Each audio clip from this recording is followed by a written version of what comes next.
अभी आपने ईमान के बारे में बहुत ही तफसील और डिटेल में सुना। मुफ्ती साहब ने बहुत ही अच्छे अंदाज में अकायद और सारी चीज़ों को तफसील से बताया।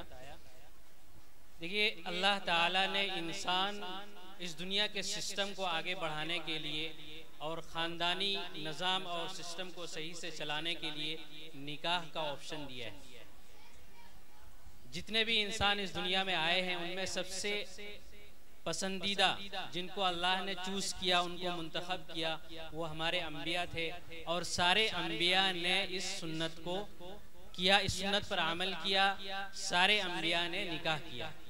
तो इस चीज़ को बताने के लिए, इस पर रोशनी डालने के लिए मैं मुफ्ती निज़ाम साहब को दावत देता हूँ। वो आपको इस चीज़ पर जो है रोशनी डालेंगे, तफसील से बताएंगे कि निकाह का निज़ाम क्या है, किस तरह से निकाह जो है आसान तरीके से होना चाहिए। तो इस पर मैं रोशनी डालने के लिए मुफ्ती निज़ाम साहब को दावत देता हूँ, वो आएँ और जो है निकाह की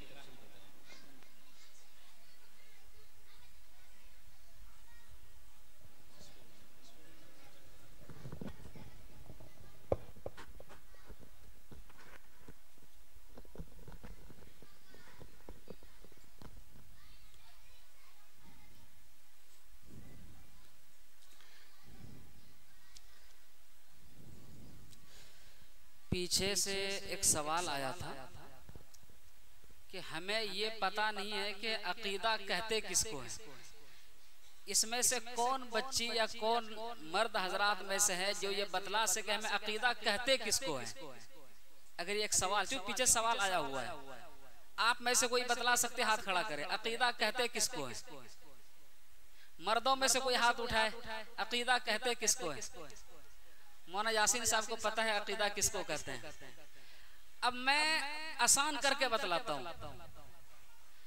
वो जो 7 लफ्ज आया ना, मैं साथू के दिलों से मानना और दिलों से इतना मजबूती से मानना कि अगर उनमें से एक को ठोक नया मानबे तो गोया कि ईमान से गेल है। यह है अकीदा, दिल से उन चीजों को मानना है। समझ में आ गया अकीदा किसको कहते हैं। ये पीछे से मर्दों का सवाल था। तो बहरे खैर, अब ये बताइए कि ये क्या लिखा हुआ है।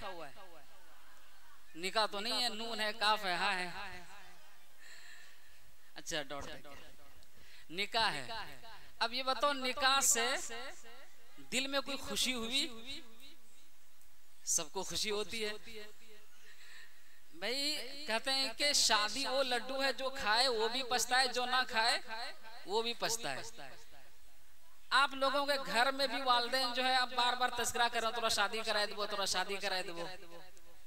तो शादी से हमें थोड़ी खुशी मिलती है, तो थोड़ा सा मुस्कुरा लो, ताकि जो कुछ हम आगे देखेंगे या जो कुछ सुनने की कोशिश करेंगे वो हमारे लिए थोड़ा सा अच्छा हो जाए। ये नक्शा देखिए, ऊपर में कुछ लिखा हुआ है, कौन कौन पढ़ सकती है। इस्लाम से पहले शादी के मुरव्वज तरीके, मुरव्वज मतलब है बोले है तरीका आप शादी करे छले, समझी गला।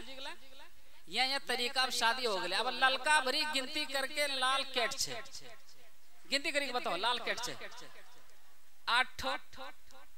तो गोया के है 8 तरीका जो इस्लाम से पहले छेले, या नबी के आमद से जो पहले था, ये 8 तरीका नबी ने हमेशा के लिए इन 8 तरीके पर तो बिल्कुल ही पाबंदी लगा दी है। अब ये 8 तरीके पर अमल हम कर ही नहीं सकते किसी भी कीमत पर।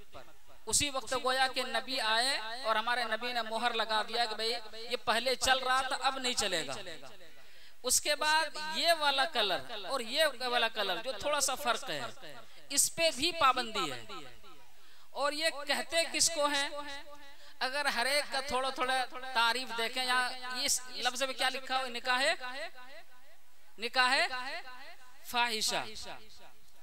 असल में पहले जमाने में भी ये चलता था और आज के जमाने में भी चल रहा है। निकाह फाहिशा किया है, यानी गोया के मर्द को किसी औरत का खुले आम कुदरत देना अपने जिस्म पर, अपने जिस्म की दावत देना मर्द को खुले आम। ये शहरों में होता है, और अल्लाह ना करे कि हमारी जिंदगी में ऐसे हालात आ जाएं। कभी कभी लड़कियां अगवा कर ली जाती है, कभी कभी लड़कियां मजबूरन फंस जाती है और मजबूरी का शिकार हो करके इस जगह पर पहुंच जाती है। दूसरे नंबर पर है निकाह इस्तिब्जा। निकाह इस्तिब्जा क्या चीज है, इस हवाले से अगर एक दो बातें याद रखें तो हमने नोट करने की कोशिश की है।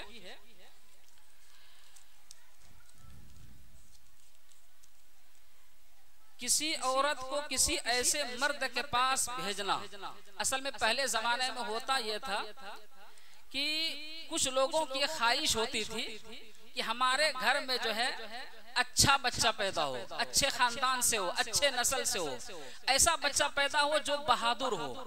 ये उनकी सोच थी इस्लाम से पहले।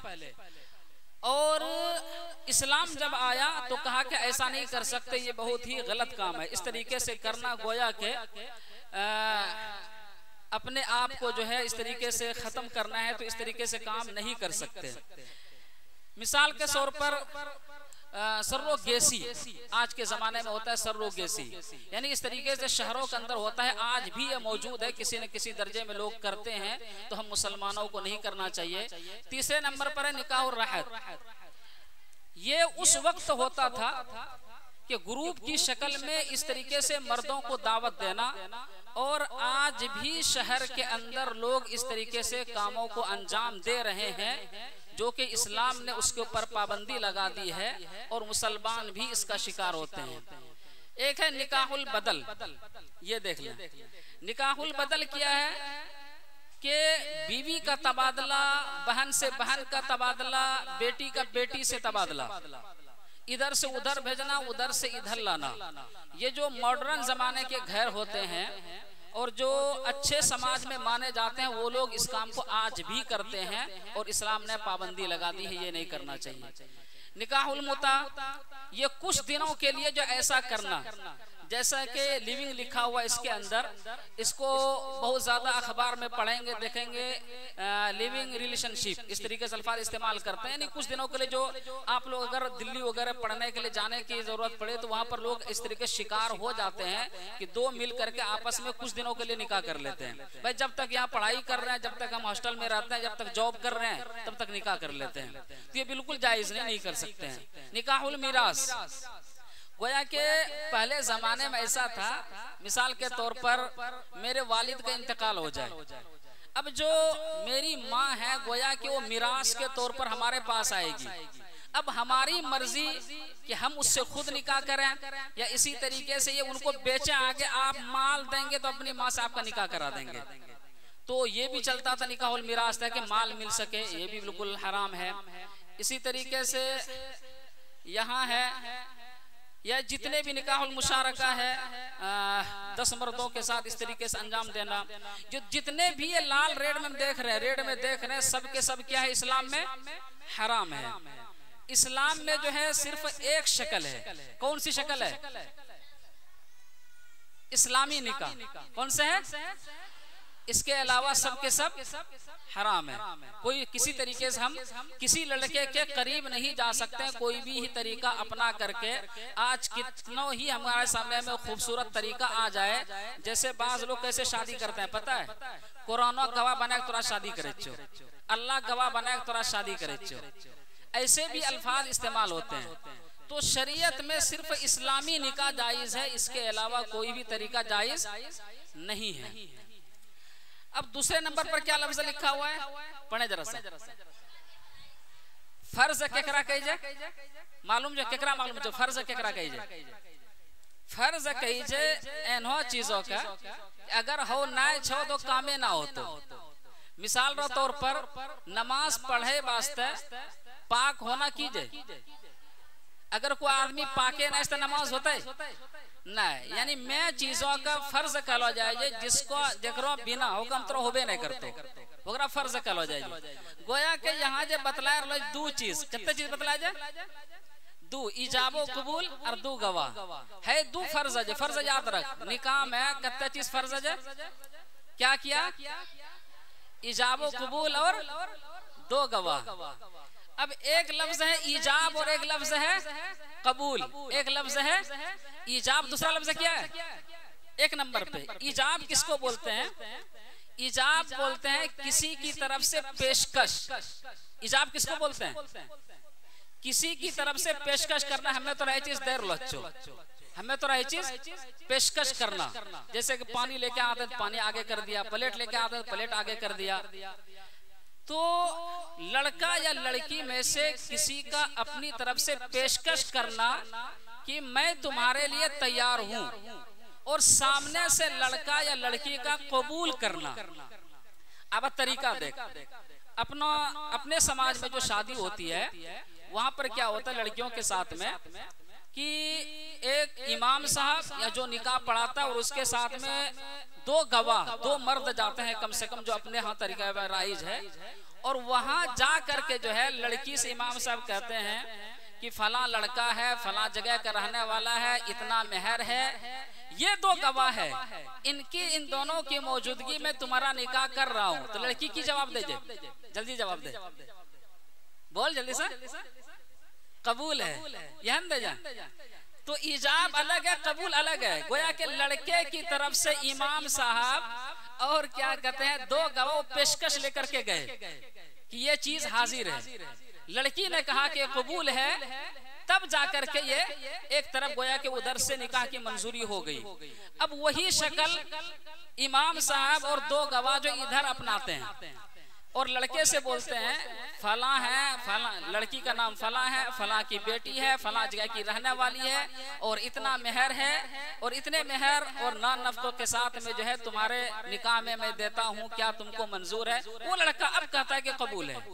तो ईजाब समझ में आ गया।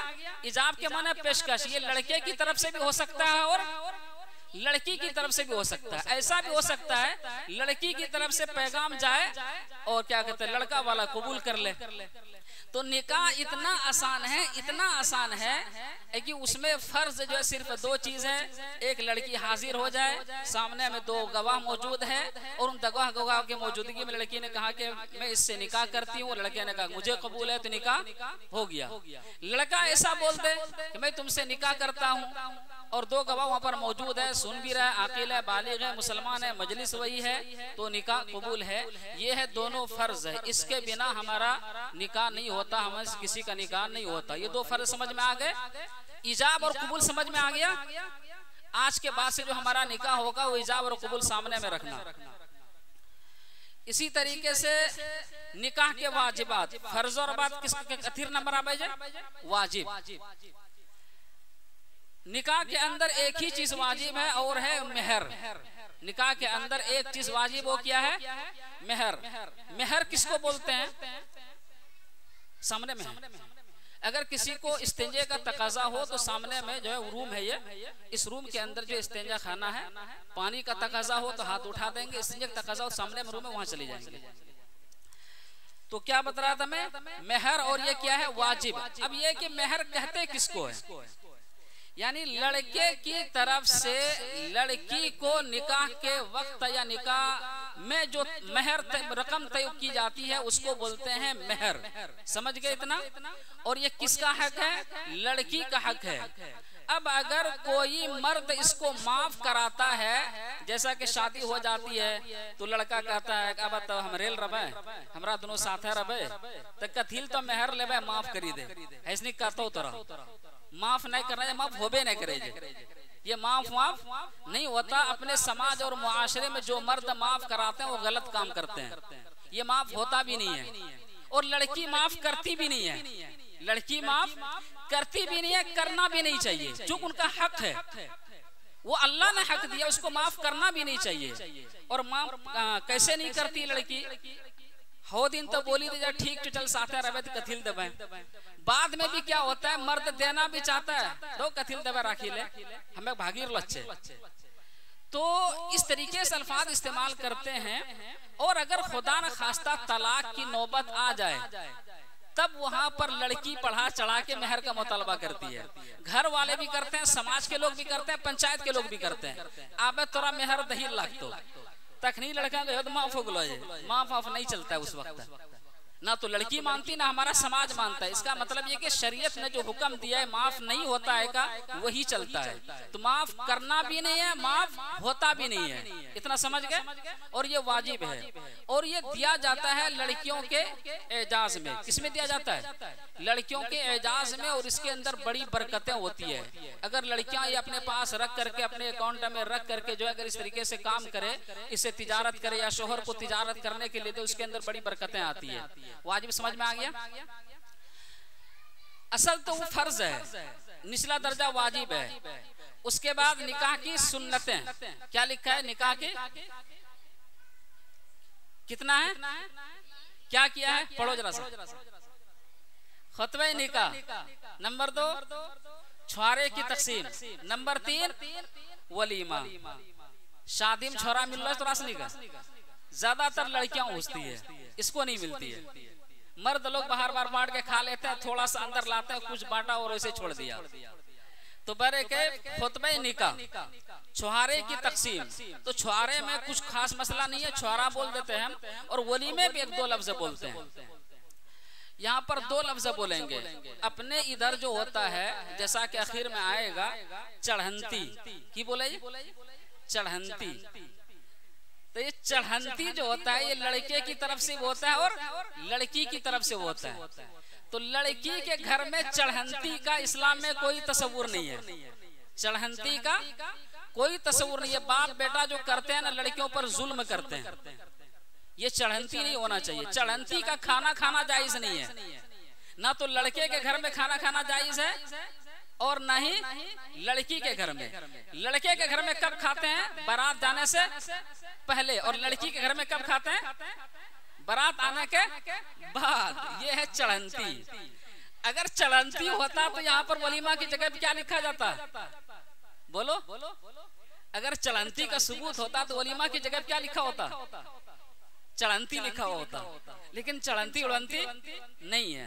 तो पता है चला कि हम लोग जो चढ़ंती करते हैं ये जायज नहीं। लड़के की तरफ जो शाम में खाते हैं उस खाने का सबूत नहीं। लड़का कब खिलाएगा? वलीमा करेगा, और वलीमा होता है कब? निकाह कर लेने के बाद। यानी एक रहमत को अपने घर में लाने के बाद जो खुशी मिल रही है कि मैं एक लड़की को अपने घर पे लेकर के आया हूँ, उस खुशी में जो है अब मैं वलीमा कर रहा हूँ, एक दावत कर रहा हूँ। क्योंकि दावत आदमी कब करता है? खुशी मिलने के बाद। खुशी मिलने से पहले दावत नहीं करता है। इसी वजह से चढ़ंती का कोई तस्वुर नहीं है। अब जरा सा हम आते हैं खुतबे निकाह की तरफ। ये देखिए, खुतबे निकाह में उमूमन लड़कों के सामने में तो खुतबे निकाह पढ़ा जाता है मजमे के अंदर, लेकिन लड़कियों के सामने में खुतबे निकाह नहीं पढ़ा जाता है। लड़कियों को आज तक ये पता नहीं होगा कि निकाह का खुतबा होता क्या है, निकाह का खुतबा होता कैसा है। तो उसके अंदर जो है, बाहर में है बोला लो, उसके अंदर जो है कुरान करीम की 2-3 आयतें पढ़ी जाती है, 1-2 हदीसें पढ़ी जाती है। ये खुतबा निकाह होता है। और निकाह का खुतबा पढ़ना क्या? बोलो जरा सा। निकाह का खुतबा पढ़ना क्या है? सादा बोल। अरे सुन्नत है, नहीं देखे पीछे निकाह की सुन्नत है ना, खुतबा निकाह, छुआरे की तकसीम, वलीमा। तो निकाह का खुतबा पढ़ना क्या है? सुन्नत है, ना ये फर्ज है और ना ही वाजिब है। इसके अंदर 3 आयतें पढ़ी जाती है। 3 आयतों में से पहली आयत के अंदर अल्लाह ताला ने कहा, या यूहन्ना सुत्तकू रब्बकुमुल्लज़ी खलक़कुम मिन नफ्सिन वाहिदा। इसके अंदर देखो लफ्ज ऊपर में क्या लिखा हुआ है? तकवा की नसीहत। असल में तकवा कहते किसको है? अपने दिल के अंदर अल्लाह का डर। गोया कि अल्लाह ताला ये कह रहे हैं निकाह से पहले, ऐ लड़के तुम भी अपने दिल के अंदर अल्लाह का डर पैदा कर लो, और ऐ लड़की तुम भी अपने अंदर क्या कर लो? डर पैदा कर लो। अल्लाह के डर पैदा करने का मतलब फायदा क्या होगा हमें अगर डर पैदा करेंगे? तो फायदा हमें ये होगा कि जब भी हम कुछ गलत करेंगे शौहर के खिलाफ, अगर एक लड़की शौहर के खिलाफ कुछ करना चाहेगी और अल्लाह का डर होगा तो वो नहीं करेगी। इसी वजह से शुरू में कहा गया भाई अल्लाह का डर पैदा करो, ये नसीहत की अल्लाह ताला ने। तो ये काम हमें करना चाहिए, अल्लाह से डरना चाहिए कि अल्लाह ने क्या कहा है शौहर के हवाले से वो हमको करना है। इसी तरीके से जो हमारे यहाँ लड़के हैं, जो वालिदैन मौजूद है यहाँ पर, तो उनसे यह कि उनके दिल में अल्लाह का एक डर आना चाहिए कि बीवी के जो हुकूक है, बीवी की जो चीजें हैं, वो तमाम के तमाम अल्लाह के हवाले से डरना चाहिए, कुछ गलत नहीं करना चाहिए उसके हवाले से। इसी तरीके से एक आयत और भी है, लंबी आयत है ये, इसके अंदर एक दो सबक और भी है, जैसे कि एक दूसरे के हुकूक की रियायत। दूसरा लफ्ज़ समझ में आ रहा है? लफ्ज़ देखो दूसरे नंबर पर क्या लिखा है, तकवा में जो है जैसा कि डर पैदा हुआ तो नसीहत की अल्लाह ताला ने कि इंसानी शक्ल में अल्लाह ताला ने बीवी दी है, हमें जानवर की शक्ल में बीवी नहीं दी है। या इसी तरीके से अगर लड़की है तो उसके लिए जानवर की शक्ल में शौहर दिया, इंसान की शक्ल में शौहर दिया, जानवर की शक्ल में शौहर नहीं दिया। दूसरे नंबर पर है एक दूसरे के हुकूक की रियायत, ये एक बड़ा अहम मसला है और यहीं से मामला जो है अटक जाता है। और इस हवाले से जो अहम बात है और जो बड़ी बात है जो होने चाहिए, ये जरा सा खुल करके बोलेंगे, वो है कि एक बीवी को अपने शौहर की कितनी रियायत करनी चाहिए। इस हवाले से जो है सबसे एक नंबर पर आता है इताअत। क्या आता है? मुली तहसीन थोड़ा सा पानी वगैरह देख लेते, या बोतल वगैरह हो तो उसमें लेकर के इसे बीच में तकसीम कर देंगे, वो अपने तरीके से पी लेंगे। तो शौहर के हुकूक के हवाले से पहले नंबर पर क्या है? इताअत। क्या बोलो जल्दी से, इताअत। इताअत किसको बोलते हैं? इताअत और मतलब है वो जे शौहर जे कल के बह करना जे, जैसे हम लफ्ज़ से बोलते हैं अल्लाह की इताअत करो, इसका मतलब ये कि अल्लाह ने जो कहा है हमको वो करना है। नबी की इताअत करो, नबी ने जो कहा है वो हमको करना है। शौहर की इताअत ये शरीयत में जरूरी चीज है, गोया कि शौहर जायज काम के हवाले से, जायज बातों के हवाले से, जायज चीजों के हवाले से अगर शौहर कुछ भी कहे तो हमको क्या करना है? उसको मानना है। शौहर की ये इताअत है। मिसाल के तौर पर शौहर ने कहा भाई बच्चों का देख रेख करना सही से, बच्चे घूमने ना जाए, तो ये मानना जरूरी है। इसी तरीके से शौहर ने कहा भाई घर के अंदर जो लोग रहते हैं इसका ख्याल रखना, ये जायज चीज है, हमको ख्याल रखना है। इसी तरीके से शौहर ने उनसे कुछ कहा कि भाई हमारे साथ इज्जत से पेश आना, तो उसकी इज्जत करना जरूरी है हमारे लिए। तो शौहर की इताअत ये बहुत जरूरी चीज है जो हमारी बहनें और बच्चियां उम्र नहीं करती है। अपने समाज में क्या होता है कि हमारी जो बच्चियां हैं, जरा सा इसको सुनना, ये अपने शौहर से बदजुबानी बहुत करती है। क्या करती है? बदजुबानी बहुत करती है। शौहर को अगर गुस्सा आ रहा होता है तो बीवी भी गुस्सा हो जाती है। शौहर अगर एक मरतबा बोल दे अगर तो आप फिरू बोलना है तो मारबो, अगर तो फिरू बोलना है तब मारबो। तो लड़की क्या जवाब देती पता है? किसको किसको पता है? मारनी तो मारिक देख, मारनी तो मारिक देख, ऐसा जवाब देती तो मर्द को और गुस्सा आता है तो लगा ही देता है फिर। इसी तरीके से मर्द इस्तेमाल करता है, आगे अगर तुम इस तरीके से करोगी तो मैं तुमको तलाक दे दूंगा, ऐसा लफ्ज़ इस्तेमाल करता है मर्द। तब लड़की को समझना चाहिए, संभलना चाहिए, खामोश रहना चाहिए। तो और गुस्से में बोलती है दहीन तक देखे चो, अगर मर्द देख देख लफ्ज भी गाली वाला निकालती है, अजीब अजीब लफ्ज इस्तेमाल करती है। ये कौन करती है? ये जो हमारी बच्चियां हैं। आप लोग भी करोगी मुस्तकबिल में, इसीलिए आज बुलाए इंशाअल्लाह नहीं करेंगे।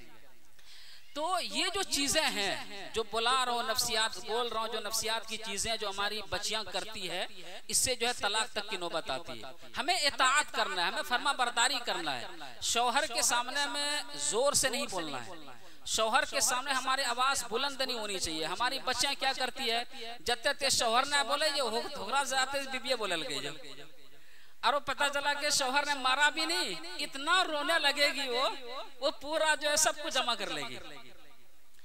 और इसी तरीके से जब लड़की की शादी हो जाए उसको दो काम जरूर करना चाहिए। एक काम तो ये कि माँ से ज्यादा बात ना करे। किससे? माँ से। और दूसरे नंबर पर बड़ी बहन से ज्यादा बात ना करे। इन दो से ज्यादा बातें नहीं करनी। इसकी वजह ये होती है कि हमदर्दी में जो है बेटी माँ को सुना देती है कुछ कि आ है होले होकरो बाद मैन की के जना अच्छा हैर बोलो या आबे बोलतो नहीं हैर बोलिए। अब हैर बोलिया बोली को जहन खराब कर चुकी है, और यही काम बड़ी बहन करती है।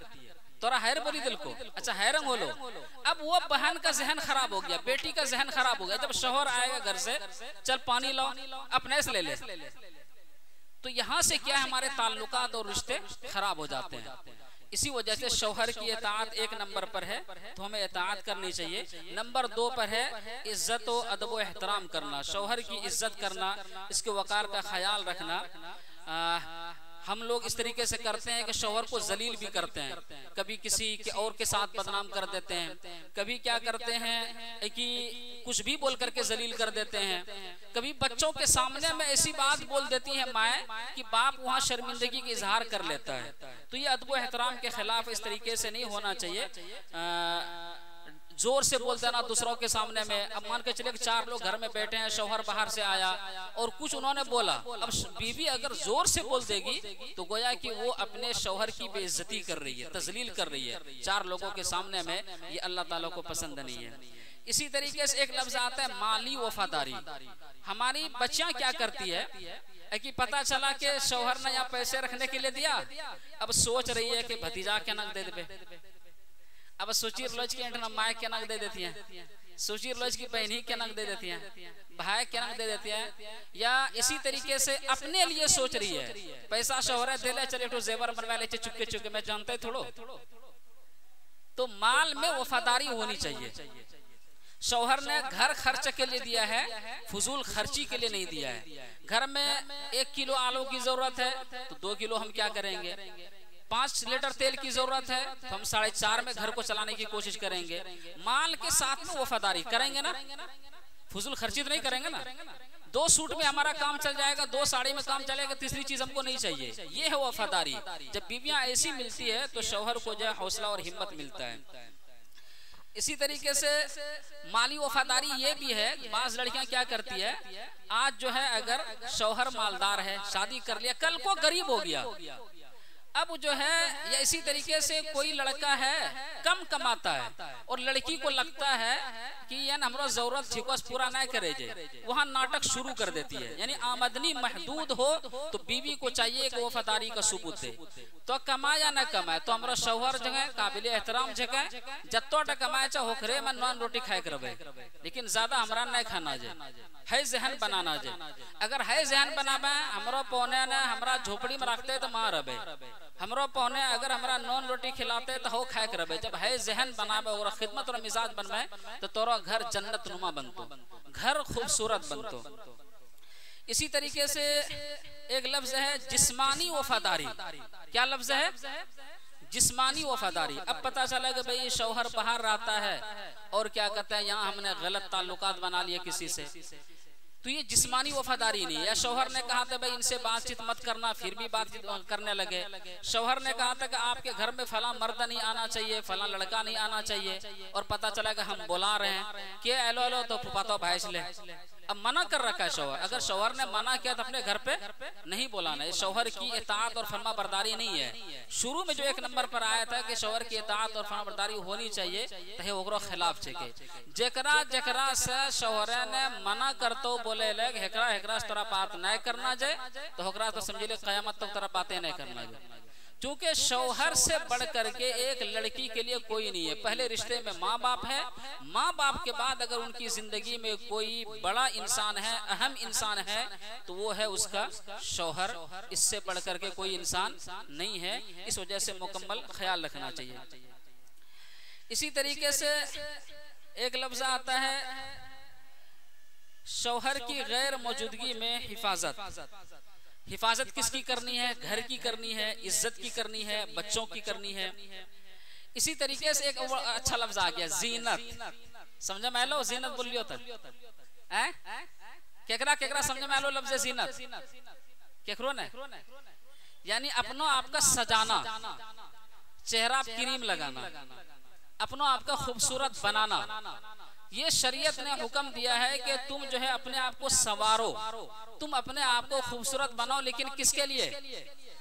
शौहर के लिए। और आज हम लोग किसके लिए करते हैं? मेला में जाने के लिए, दूसरों को दिखाने। ज्यादातर मेला में जाने के, मुहर्रम मेलो तब दिखे लया लिया साड़ी निकलतो, और बकरीदी दिन पता चलो कि मर्द नमाज पढ़ी का आबी के साड़ी नहीं पी ले जाए। अब मर्द अगर शोहर घर में घुसले तो कौन बोला मुंह देखी लो जे बीच कलो वाला हो रहा साड़ी सूड़ी पीने का सूट साट पीने का तैयार होकर आना चाहिए। अब महासायलों से देखा कि बीबी बहरंग जो तैयार हो रहा, ये गलत चीज है। शौहर के लिए तैयार होना है।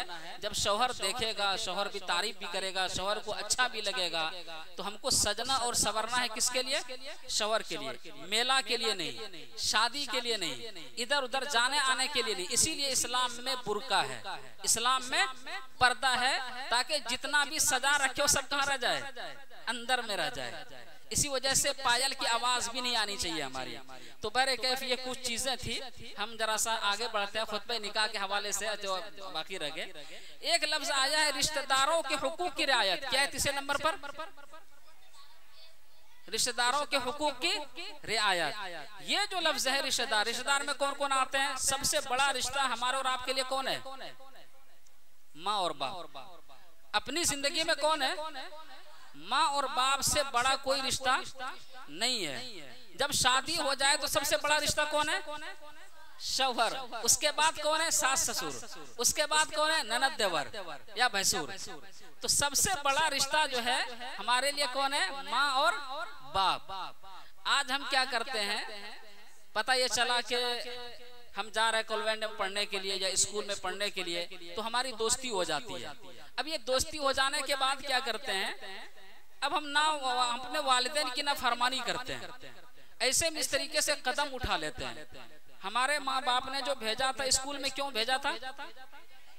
दोस्ती के लिए कभी नहीं भेजते हैं, दोस्ती के लिए कभी नहीं भेजते हैं। तो आज से ये तहैया कर लो कि हमें पढ़ने के लिए स्कूल जाना है, ट्यूशन की जगह पे पढ़ने के लिए जाना है, हमें दोस्ती नहीं करनी है। कभी होता क्या है कि कॉपी के तबादले में, किताब के तबादले में, तो अपना किताब दे दे, हमें नकल करके दे दे, वो फिर या आने जाने में इस तरीके से हमारी दोस्ती हो जाती है। और दोस्ती के चक्कर में सामने वाला बंदा हमारा गलत इस्तेमाल कर लेता है। तो हम चूंकि वालिदैन बड़ी उम्मीद के साथ पढ़ने के लिए भेजते हैं कि हमारी बच्ची पढ़ करके इज्जत में इजाफा करेगी, हमारी बच्ची पढ़ करके जो है हमारा नाम कमाएगी, और पता चला कि कुछ दिनों के बाद जो पता चला कि तो कुछ और हो रहा था। तो इसमें हमारे वालिदैन को बड़ी जिल्लत होती है, नदामत और शर्मिंदगी होती है। अब जिस बाप ने उंगली पकड़ करके चलना सिखाया था, जिस बाप ने खिला पिला करके, अब जरा सा वो बाप एक दो लफ्ज आया, जैसे कि मैं भी एक बाप हूँ, मैं भी अपनी बच्ची को ले गया था, अपने साथ रखा। अब देखो जरा सा, मैं रहता हूँ और मैं जब समोसे की दुकान पे जाता हूँ ना, यानी बाप जब समोसे की दुकान पे जाता है तो मैं भी एक बाप हूँ, तो मैं समोसा इस वजह से खा रहा होता हूँ, एक समोसा खा लूंगा, एक समोसा पैसा बचा ले, नहीं बेटी पढ़ी लो जो फीस जमा हो जाता है, थोड़ा सा कम खाना खा लेवे, घरों में बीबी छे बच्चा छे होकरा दे देवे। बाहर में रह करके बैल की तरह काम करके कम खाना इसलिए खाते हैं हमारे वालिद, ताकि बच्चों को आराम मिल सके, ताकि बीवी को आराम मिल सके। और पता चला कि बाप वहां पर जो है हमारे लिए रात को रात नहीं समझता, दिन को दिन नहीं समझता, मेहनत करता है, और खाना जो मिला वो खा लिया, अच्छा खाना नहीं खाता है। घर में तो जैसा चाहा वैसा बना के खा लिया। और हम लोग यहाँ पर अगर गलत करेंगे तो जाहिर सी बात है कि जब उस बाप को पता चलेगा, जो आधा पेट खाना खा करके हमारे लिए पैसे दिया करते थे, तो उस बाप के ऊपर क्या गुजर सकता है, उस बाप को किन परेशानियों का सामना करना पड़ सकता है। तो ऐसा काम हमको नहीं करना है। हम पढ़ने के लिए जाते हैं, पढ़ेंगे, जब शादी होनी है तब शादी हो जाएगी। जो भी दोस्ती करनी है, जो भी मोहब्बत करनी है अपने शौहर से करनी, वो शादी के बाद करनी है। इस्लाम में शादी से पहले कोई दोस्ती नहीं, कोई मोहब्बत नहीं, कोई ताल्लुक नहीं। याद रहेगा इतना, बोलो जल्दी से, मारबे कर वो नहीं बोल पाता। अच्छा, इसके बाद है तकवा की तलकीन। फिर दूसरी आयत के अंदर अल्लाह ताला जो तकवा की तलकीन करते हैं और ये बोलते हैं कि सीधी सच्ची बात करना। कैसी बात करना? अब पता चले कि शौहर फोन कर ले काम छे अच्छे हो, दूसरा गरम बोले तो घर में तो चाहिए हो। सीधी भी बात करनी है, सच्ची भी बात करनी, झूठ नहीं बोलना अपने शौहर से। और हमारे समाज की अक्सर लड़कियां शौहर से झूठ बोल देती है कुछ, कर रही है कुछ, बोल दिया कुछ। इसी तरीके से आगे है तकवा पर सिबात कदमी, यानी मजबूती के साथ जो है इस पर। अच्छा हाँ, एक बड़ी अच्छी बात है यहाँ पर। अब देखो, अगर हम सही बोलेंगे, कुरान की बड़ी अच्छी आयत है, अगर हम सच्ची बात बोलेंगे तो अल्लाह ताला 2 इनाम देंगे। कितना इनाम देंगे? शौहर के मामले में अगर हम सच बोलेंगे तो अल्लाह ताला कितने इनाम देंगे? 2 इनाम देंगे। और कुरान की आयत है युस्लिह लकुम आमालकुम, पहला इनाम यह है कि अल्लाह ताला जो है हमें नेक अमाल की तौफीक देंगे, हमें जो है अच्छे अमाल की वो तौफीक देंगे, या हमारे काम दुरुस्त हो जाएंगे, हमारे काम अच्छे हो जाएंगे। एक इनाम तो ये देंगे। दूसरा लफ्ज आता है वो यगफिर लकुम ज़ुनूबकुम, सिर्फ सच बोलने की वजह से एक लड़की अगर छोटे मोटे गुनाह कर रही होती है बीवी, वो सब के सब गुनाह क्या हो जाएंगे? वो यगफिर लकुम ज़ुनूबकुम। अब बताओ, सच बोलना कितनी अच्छी बात है अपने शौहर के हवाले से। और पता चला कि शौहर से हम जब भी बोलते हैं फोन पे क्या बोलते हैं? झूठ बोल देते हैं। तो एक बीवी को इस तरीके से नहीं करना चाहिए, एक अच्छी बीवी की अलामत नहीं है। और आखिर में है कि हर हाल में जो है हमें मुसलमान रहना चाहिए। जैसा कि मुफ्ती ज़ाहिद साहब ने बयान किया, हमें अपने ईमान को कैसे बचाना है, निकाह से लेकर के मौत तक हमें मुसलमान रहने की जो है कोशिश करनी चाहिए, बल्कि यही रहना चाहिए। अच्छा, उसके बाद है दुल्हा के लिए निकाह के 3 दर्जे। क्या लिखा हुआ है? पढ़ा जरा सा, बोला जरा सा, क्या किया है? वो थोड़ा सा नाश्ता वाला आ गया था क्या? हाँ, चल रहा है, अभी नहीं आया। निकाह के कितने दर्जे हैं?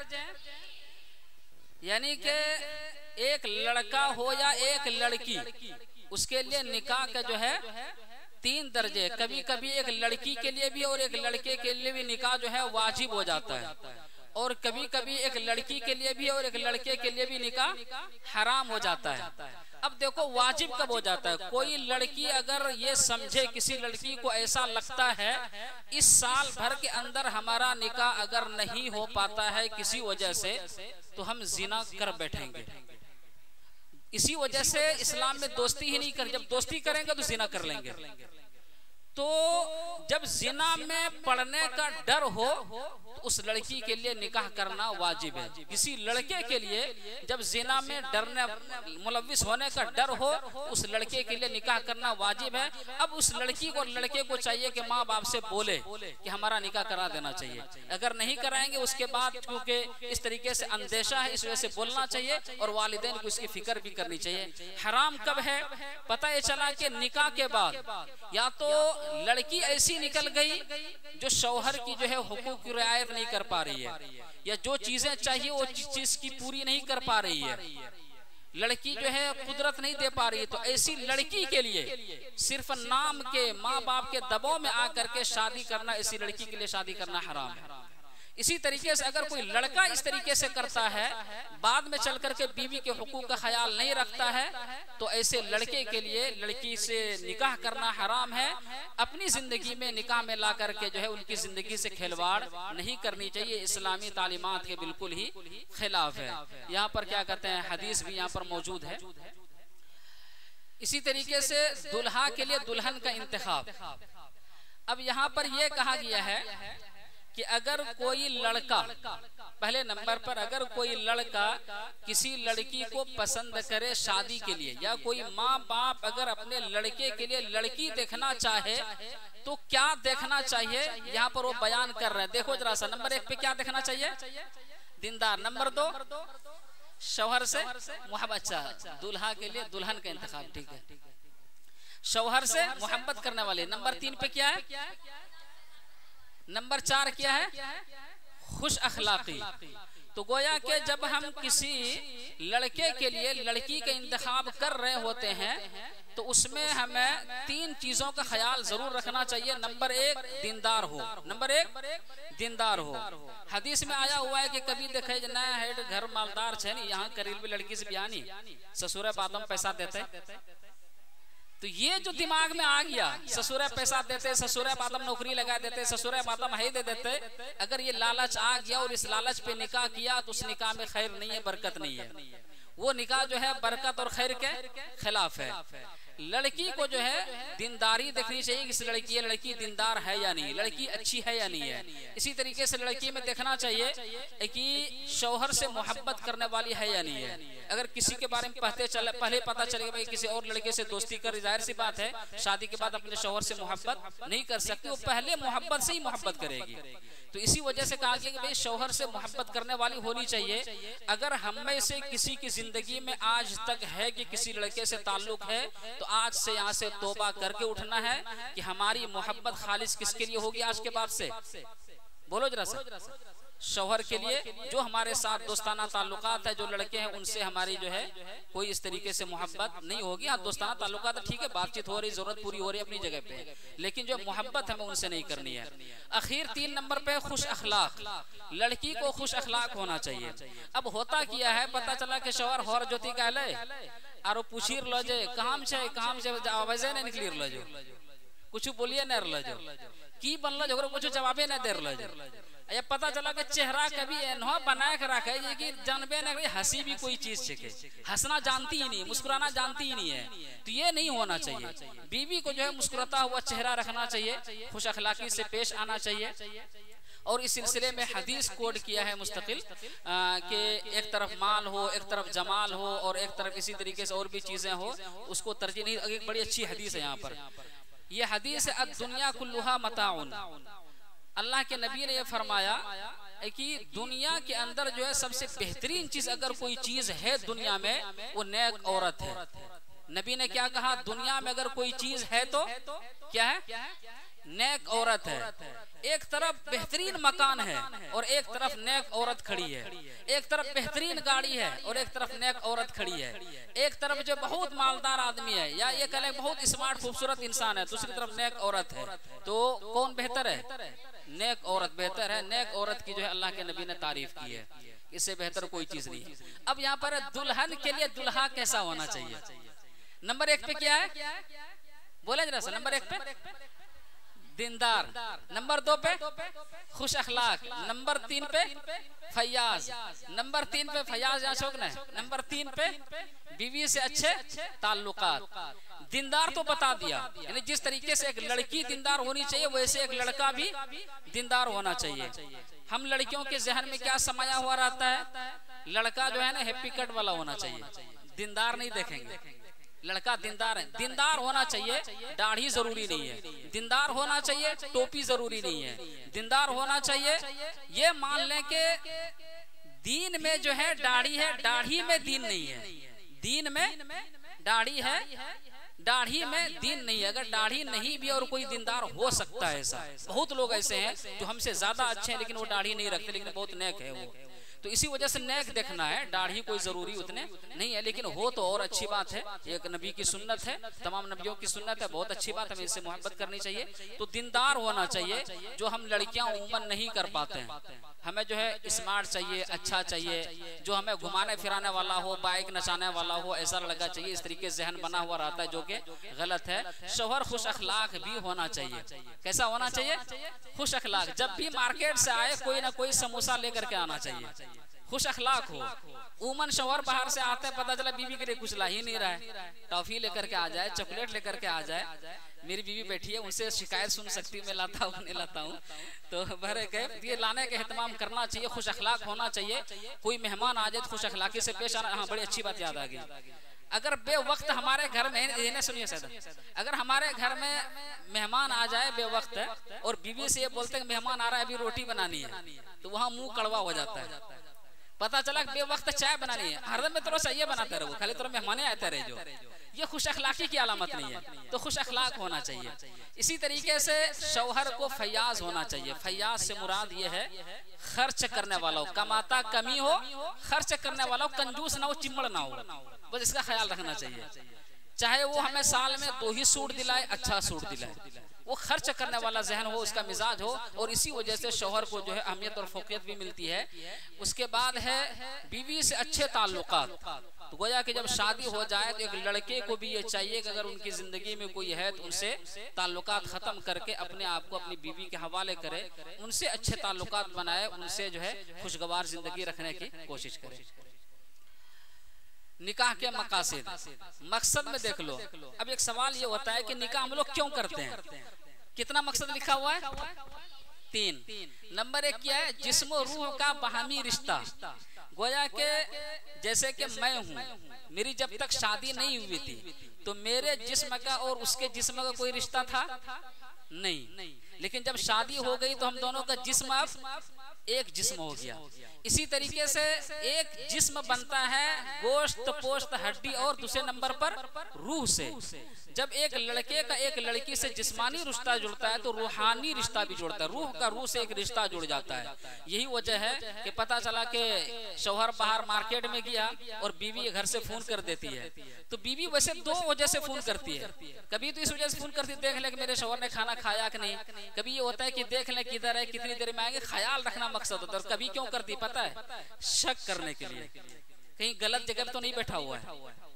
तो हमको शक की नियत से शौहर को फोन नहीं करना है, बल्कि उनका ख्याल रखने की नियत से फोन करना है कि सच में वो कहाँ पर है। ये है रूह का रिश्ता। यानी दूर से दिल्ली में रह करके घर बार बार फोन करना, या घर में रह करके शौहर का दिल्ली में रहते हुए ख्याल रखना, बम्बे में रहते ख्याल रखना, ये रूह का रिश्ता है। जिस्म दूर है लेकिन रूह का रिश्ता दोनों का मिला हुआ है। दूसरे नंबर पर है इफ़्फ़त पाक दामनी। गोया के इसके जरिया से इंसान जो है जिना से बच जाता है और इंसान धीरे धीरे अपने आप को पाक और अच्छा बना लेता है। तीसरे नंबर पर है नौए इंसानी की बका। ये बोलते हैं कि जो चूंकि कभी कभी क्या होता है कि आज के जमाने में जिना से भी बच्चे पैदा होते हैं। निकाह के जरिए से जो नस्ल चलती है वो असल नस्ल है।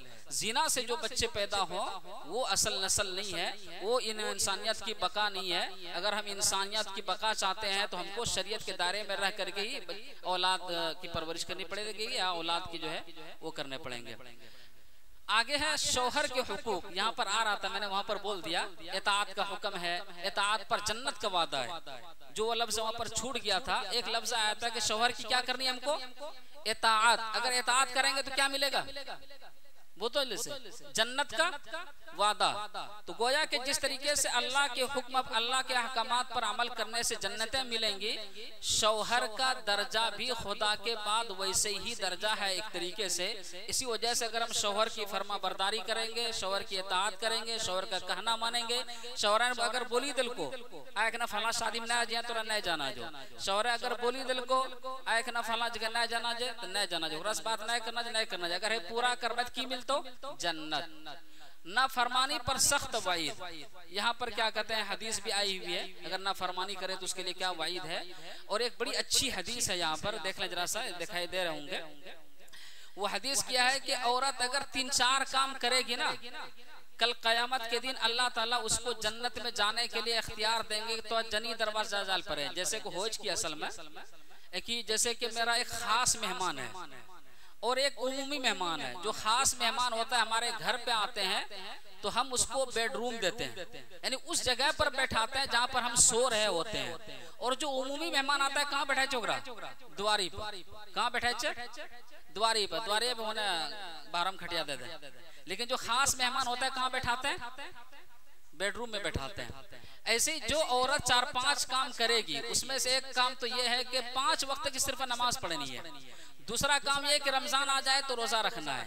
तीसरा काम ये करना है कि किसी गैर मर्द के साथ जो है गलत काम नहीं करना है। चौथा काम ये करना है कि जो उसको जो हुक्म दिया जाए उसके ऊपर जो है फरमाबरदारी करनी है।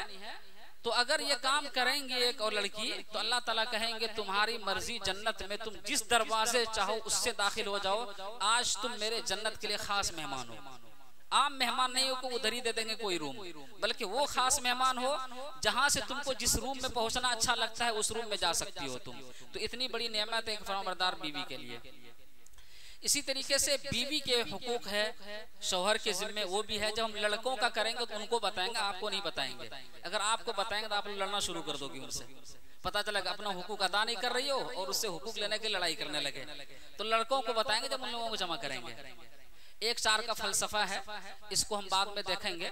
ये शादी जो है इस्लाम में 4 शादी करनी चाहिए, तो उसको बताएंगे। अब हमारे समाज में जो शादियां होती है वो जरा सा देखें, हम क्या क्या करते हैं। सबसे पहले शादी होने से पहले हम क्या करते हैं? बोल जला घर देखो, क्या करते हैं? घर देखो। तो ये घर देखा भी कोई चीज इस्लाम में नहीं है। बस ये है कि अगर रिश्ता कहीं मिलता है तो लड़की को देखने की कोशिश करनी चाहिए। जब घर पसंद आ जाता है उसके बाद हम लोग क्या करते हैं? चुड़खई। क्या करते हैं? चुड़खई करते हैं घर देखो के बाद। और चुड़खई करने के बाद क्या, देखो चुड़खई का भी कोई सबूत नहीं है। कोशिश हो तो अपने वालिदैन को समझाना चाहिए चुड़खई कोई चीज नहीं, असल चीज रिश्ता है। एक वाकया बतलाता हूँ अभी जरा सा। मेरे यहाँ पर जो है मौना शादाब सोहेल साहब आए हुए हैं, मेरे दोस्त। उन्होंने एक अपनी जब शादी की तो अच्छे घराने में शादी की, वो बतला रहे थे अपना वाकया कि हमको ससुराल से कुछ नहीं मिला, कभी कोई अफसोस नहीं हुआ मुझे, लेकिन जब मेरी साली की शादी होने लगी तो उसमें रस्म रिवाज पर अमल हुआ तो मुझे तकलीफ हुई कि मैंने यहाँ पर शादी की थी दीनदार समझ करके कि दीन पर अमल होगा और यहीं पर समाज पर अमल होने लगा, तो मुझे बड़ी तकलीफ हुई। और मैंने कहा कि आज के बाद से जो है मैं यहाँ नहीं आऊँगा, या इस तरीके से जो है आइंदा किसी शादी में शरीक नहीं करूँगा, या पहले आपको लिखना पड़ेगा तब मैं आऊँगा, इस तरीके से।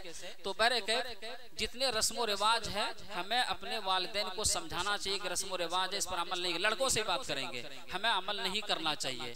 तो उसी में से घर देखो भी है और क्या कहते हैं गार्जन भी है। और तो सुन ही रहे गार्जन भी है, तो गार्जन है तो होबेन कर दो। यहाँ ज्यादा टाइट करना है, कस्सी रस्सी लान तबा। अब देखो एक है जोड़ा चढ़ाना। क्या है? जोड़ा चढ़ाना। देखले हमरा पता ना, जो तोरा से पता तो होकरा से पहने जोड़ा चढ़ाना से पहने की हो जे यहाँ लिखलो नहीं गेलो, चलो छोड़ी जी गेलो जे नो तो और ओतो देना, नो तो और ओतो देना। जब चढ़ंती है नहीं करबे नो तो रोतो देबे नहीं, तो ये वजह से नो तो और ओतो बिल्कुल खत्म होना चाहिए। चूंकि लड़की यहाँ दावते ना जे लड़का वलीमा जे दावत देलो जाते, नो तो रोतो कौन जी हो।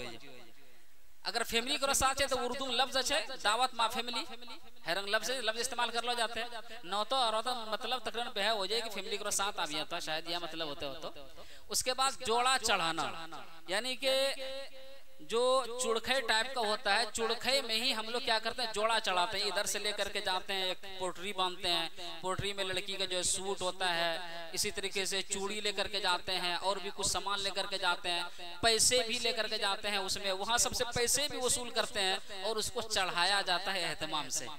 ये रस्म है, इस पर अमल नहीं करना चाहिए, ये बहुत ही गलत चीज है।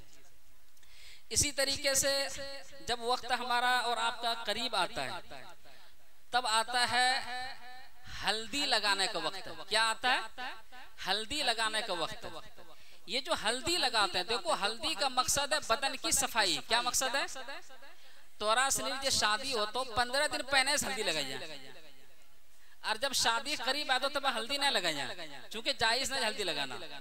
बदन रो मकसद अगर सफाई छे तो जे रस्म छे एक दिन पहने लगाए रो, आ जे हो ढेरी सनी सहेली बहन भौजी जे आबे जे में से जे लगाए जे चाची उची के भी जत्ते भी आबे दादी पोती, तो केकरो भी नहीं बोलाना जे हल्दी वगैरह ना लगाना। हल्दी अगर लगाना अच्छी सफाई सुथराई वास्ते तो कम से कम हफ्ता दिन पहने अपना आपका लगा कर तैयार करी लेना, बिल्कुल रेडी करी लेना।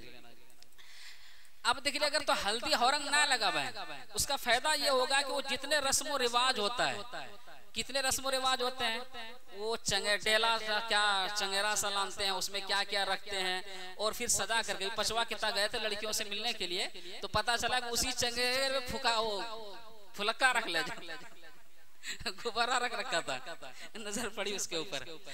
तो ये सब नहीं होना चाहिए। अच्छा, अब धीरे धीरे और क्या होने लगा, अब वहां जा करके जो है वो नाचती भी है, जिसको भुनना है वो भुनेंगे, और बाकी औरतें क्या करती है, नाचती भी है। तो ये औरतों के लिए बेहयाई की अलामत है, बेशर्मी की अलामत है, ये सब चीजें नहीं होनी चाहिए। वैसे मैंने कोशिश की थी कि यहाँ से जो रस्म रिवाज शुरू हो रहा है उसके ऊपर मैं गीत भी सुनाऊं आप लोगों को, लेकिन जिसको लिखने के लिए कहा था उन्होंने लिखा इस अंदाज में कि व्हाट्सएप पे पढ़ा नहीं जा रहा था, और उन्होंने मुझे सुनाया भी नहीं, तो तर्ज भी पता नहीं चला कि किस तरीके से बोला जाता है।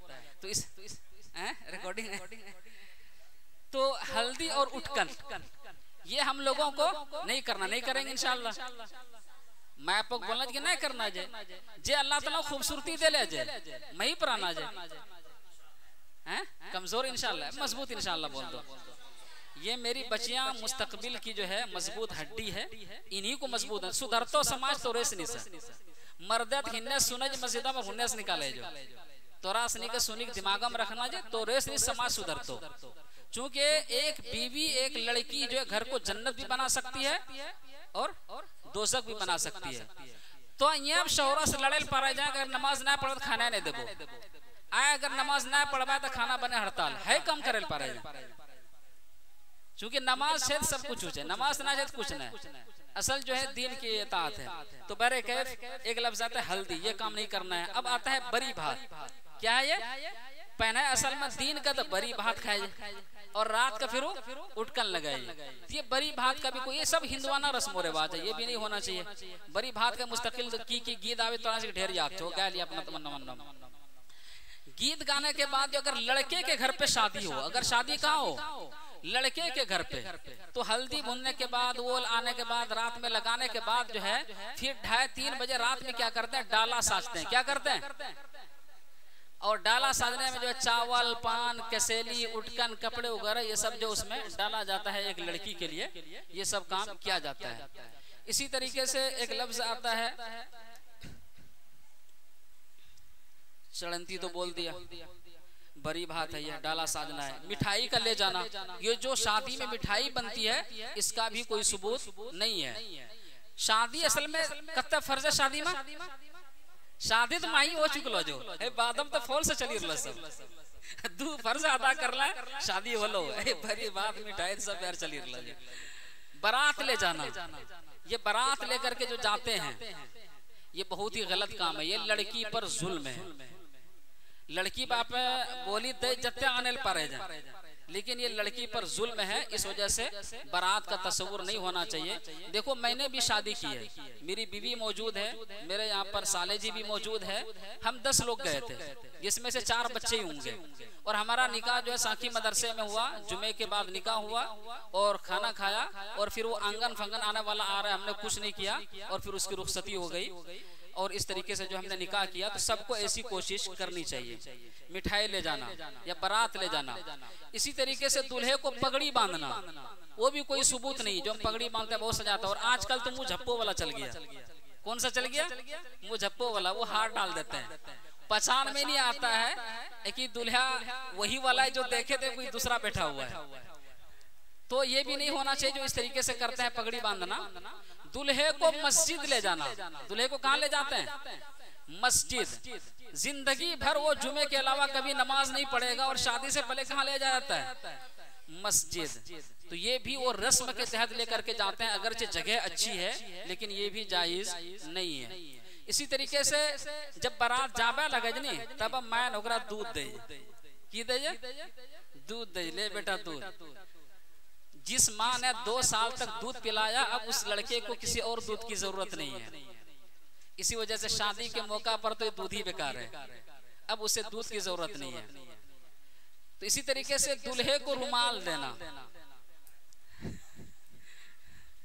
दूल्हे को रुमाल देना में केना रखे देख ले तरस नहीं हेनाक मुहल मैकोर किन रखे, जो कि गलत है। रुमाल देना ही नहीं चाहिए। अब एनो मूला में झुका रखे कनो देखबे न करे, लगे कि नमाज और नियत बनी ले रहे, ऐसा लगता है नमाज की नियत बांध रखा है।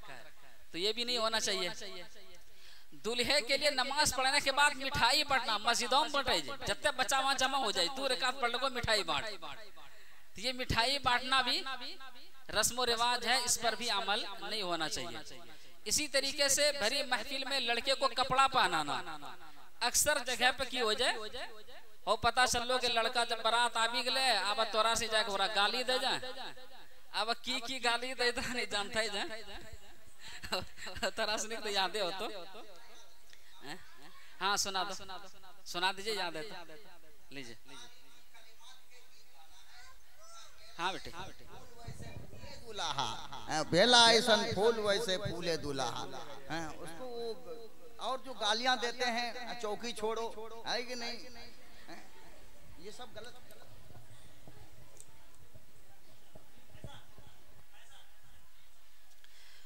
तो ये काम नहीं करना है, ठीक है। भरी महफिल में कपड़े पहनाना ये बिल्कुल ही रस्म रिवाज, और उसको पहनाने वाले हमारे इमाम साहब हो जाते हैं कभी कभी, या टेलर साहब ज्यादातर पहनते हैं, कपड़ा सिलाई में पहनातो के और हिंदे कपड़ा पहना जो रुमाल बिछावो कर लो।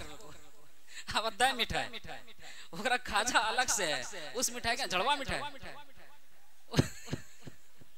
वो जो मिठाई है, क्या नाम है उस मिठाई का? नाम भी अलग रख रखा है, जो शादी के अलावा और कहीं नहीं बनती है। झड़वा, खाजा, और कौन सी मिठाई थी उस दिन वो जो देख रहे थे? एक मिठाई और थी, नाम याद नहीं आ रहा है। दुल्हे को आंगन में ले जाना। अब देखो, जो दुल्हे का महरम रिश्तेदार है, जैसे कि सास है या खलिया सास है, जो क्या कहते हैं लड़के को देख सकती है, उनसे अगर मिलवाना मकसद है फिर तो चलो उनसे वो बाद में मिल सकते हैं, पहले भी मिल सकते हैं। लेकिन यहाँ जो है वो मिलवाने के नाम पर जो है अब उसको मिलवाया जाता है। अब क्या कहते हैं कि वो आते हैं, सर में तेल लगाते हैं, काजल पहनाते हैं, हंसी मजाक करते हैं, और होकरो जो लड़का जो बोने जो घोड़ा जकरा बोले लड़का बोने जो मैं सवार करी मानते रहे जो हो, फिर मैन रुमाल अलग बिछाई। अब वहां पर जो कुछ डाला जाता है, जो कुछ दिया जाता है, ये सब के सब जो है रस्म रिवाज में है। फिर वो बहनोई जो है का इतना देर से जो ढो रहा हूँ तुमको ये सब मेरा है, सब वो जो है अपने पास लेकर के जाते हैं। ये सब रस्म रिवाज है। इसी तरीके से वहीं पर तेल काजल का पहनाया जाना जो लिखा हुआ है, तो छुआना है, जत्ते साली से अगलो बगलो सब बन जो काम करे तो छुआना, आज बात से नहीं करना है, समझे गए? यही लड़ा हो जाए बहनोई और साली में, सब में पूरा कौम झगड़ा। अल्लाह अकबर। मुझे तो पता नहीं है, मैं शादी में शरीक नहीं होता हूँ। पहली बात तो रहना कम होता है, रह भी जाता हूँ तो बस निकाह की हद तक रहा, फिर चल दिया अपना, तो मुझे आता पता नहीं है। ये लोग क्योंकि समाज में रहते हैं इनको पता है। ये तौत छुआने से तुम्हारी वजह से शादियां टूट जाती है, तुम्हारे तौत छुआने की वजह से लाठियां चल जाती है, तुम्हारे तौत छुआने की वजह से झगड़े हो जाते हैं। तो बहरे कैफ ये एक जामियातुल हुदा दीनी जगह है। आप लोग मेरी बच्ची हो, मेरी बहन हो, मुख्तलिफ शक्लों की बहन हो, आप लोगों से बहुत ही मन्नत के साथ ये कहेंगे कि ये तहैया करो कि हम लोग किसी को तौत नहीं छुआएंगे, चूंकि वो गैर महरम मर्द है। हम उसके पास भीख मांगने के लिए क्यों जाएंगे? अगर मैं हमारा दस्ट करना याद लेते क्यों होगले? दूसरी बात तो रस्म है, फिर उससे पैसे मांगना, फिर गैर महरम के पास जाना, तो ही जो नहीं हो, गेट पे जाके हंगामा करना। 4 लड़की खड़ी हो जाती गेट पे, भक्त तो जो नहीं हो, ऐसे करती रहती है। फिर बहुत लेट से क्या कहते हैं रूम में आती है। और जो लड़के लोग होते हैं वो भी दूल्हे को चढ़ाते रहते हैं, लो दे ना भाई। तो ये सब चीजें जो है नहीं होनी चाहिए, बहुत गलत चीज है। विदायगी देना। अब जितने लोग खाने के लिए जाते हैं, अब सब लोग जो है लिफाफा पकड़ाते हैं, पैसे जमा करते हैं, ये विदायगी बाद में जमा करके देते हैं। जत्ते साड़ी आन ले जो ओकरा ज्यादा देना जो, जत्ते साड़ी आने जे पहले बात तो डाला साजना माही आबी के लोग गलत छो, डाला में जत्ते साड़ी आला वो सब के काम आरो डाली देना चाहिए। अभी पता लगलो को मोली जासे न, और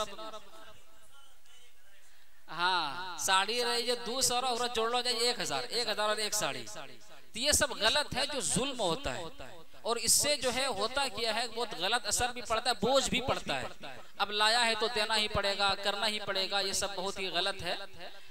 और इसी तरीके का और लफ्ज याद है, बड़ा अच्छा सा लफ्ज है। बाज़ लोग ये लफ्ज इस्तेमाल करते हैं कि जैसे कि हम कहेंगे भाई हम नहीं खिला पाएंगे, हमारे घर में शादी है। अच्छा इतने गरम खालस तो खिलावे ना। जब समाज लोग बैठते तो लफ्ज इस्तेमाल करते हैं गोतिया के लोग, तो जो खाला तो खिलावे ना। तो इसमें हमारे साथी जवाब दे रहे थे, मैं जहां जहां खाया हूँ खुद से कहीं नहीं गया हूँ, खुद से बोलाया तब गया, तब बोलाएंगे तब आना, नहीं बोला रहे तो क्यों आना है? तो इसी वजह से ये भी झगड़े की चीज नहीं है, यहाँ भी रुक जाना चाहिए आदमी को। हाँ जब पैसे देना है आखिर में, या इसी तरह जब पैसे देना है तो होटल में जाकर के आदमी खा लेगा, किसी का एहसान क्यों मोल लेगा? दुल्हन को दुबड़ी घास से चुमाना, दुल्हन को दुबड़ी घास से चुमाना। आप यो चुमाइश की छोड़ी दे ले जाए को चुमाई, चले काफी हद तक खत्म हो गया। लेकिन जे भी हो, जब दुल्हन मास आ भी जाए अलार बाद हो जे तोरासनी गीत गा जाए गरिया जाए, एक तो हो गलत, दूसरों की लड़का लड़की का खाड़ा करी का फिर देखा जाए लड़की का हो गलत। या जे रंग की गई जे बर्तन राखी का पैर धो जा, पैर तो धोते हो नहीं लड़का लड़की रो है ना, पैर दे धो दे के धोई जे बहनी ना देखें तो रासनी बहन जगह भायान भौजी अंत ओकरा पैर नहीं धोना जे केकरो पैर नहीं धोना तो बहरे के ये पैर धोना जो दुबड़ी घास से दुल्हन को जो दुबड़ी घास से चुमाना या मुंह दिखाना, इसी तरीके से पैर धोना। हिंदुओं में तो ये रस्म रिवाज होता है कि वहाँ जो है बर्तन रखा रहता है, लड़की को पैर मार करके जाना होता है। अपने यहाँ थोड़ी तब्दीली है जो कि सरासर गलत है, जो बिल्कुल भी नहीं होना चाहिए। अरे मुफ्ती साहब नाश्ता है? हाँ पूरा हो गया। दुल्हे के इस्तकबाल में गाली देना, दुल्हे के इस्तकबाल में गाली देना जब बारात होने जाए, वैसे हमरा चिट्ठा दे जेठन की दौर। तो वैसे यहाँ पर जो मालूमात के मुताबिक लिखे हैं, जैसे कि बोलते हैं हैप्पी कट को नौतो दिया, गंजा काहे आया रे। तरन्नुम में तरन्नुम पता नहीं बनल पार्तो ने कहो गाले नहीं जो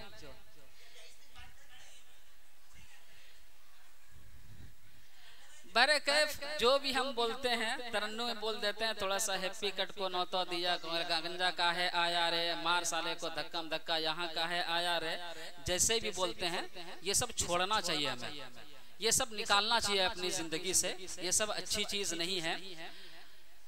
और जैसे कि दुल्हन के इस्तकबाल है, जब क्या कहता है भाया भौजी के लिए आदमी जाए तब कौन गीत गाया जा, यहाँ जो लिख लो जे काली कहने गे कन्या काली कहने गे, तोरा मैया सुताले हो तो चूल्ही तरह गे। हम एक जगह गए थे बारात बचपन में, तो वहां सुने थे हमरा द्वारी पे नीमी गाछ नीम न चोराइयो है, तोरे कह बुढ़वा समधी नीम न चोराइयो है। तो इस तरीके से दे रहा था। और जो है एक लफ्ज और गीत का याद हो, वो मैं सुना देता हूँ, लफ्ज देखना जरा सा किस तरीके से लफ्ज है। पछिया बहले बालम गिरले, पछिया बहले बालम गिरले, पिया बोला धीरतिया बालम, पिया बोला धीरतिया बालम। अब देखो लफ्ज कैसा है। अब अगर लफ्ज देखेंगे पछिया बहले बालम गिरले, बालम से मुराद की ले तोरा से नहीं, बालम केकरा कहे जा बोल। अच्छा फिर जो आधी रतिया जो है बालम को बुलाया भी जा रहा है। तो ये चीजें हैं रस्म और रिवाज के हवाले से, तकरीबन 20-25 चीजें हैं। या इसी तरीके से 21 नंबर पे एक गीत है, कटी कटी अलवा केना बनाबे गे माय, पिया गेले गोड्डा घोड़ पकड़ी कानबे गे माय। तो ये सब जो गीत है, तो ये सब जो है नहीं होना चाहिए, बहुत ही गलत चीज है और हमें जो है बचना चाहिए। अब आखिर में है शादी मुबारक हो। मुफ्ती मोहम्मद निजामुद्दीन कासमी मोहतमीम जामिअतुल हुदा जहाज किता गोड्डा झारखंड। अब यहाँ पर हम एक ब्रेक लेंगे, यहाँ पर क्या लेंगे, ब्रेक लेंगे। सामने में बैतुल खला है, आराम से कर लेना जिसको संजय वगैरह का तकाजा हो, और रूम में या यहाँ पर आराम से बैठ जाओ। नाश्ते का पाकिट है, ठीक है, तो एक एक पाकिट सबको देंगे, वो नाश्ता करना, नहीं कर पाना तो पाकिट को पैक कर लेना, इसी फाइल में रख लो अपने पास। आराम आराम से आधे कितनी देर का है, 10 बजे ऐसे बैठ जाना अपनी अपनी जगह पे। 10 बजे अपनी अपनी जगह बैठने की कोशिश करनी है, बैठ जाना है बल्कि। और इसके बाद आखिरी अब बात है,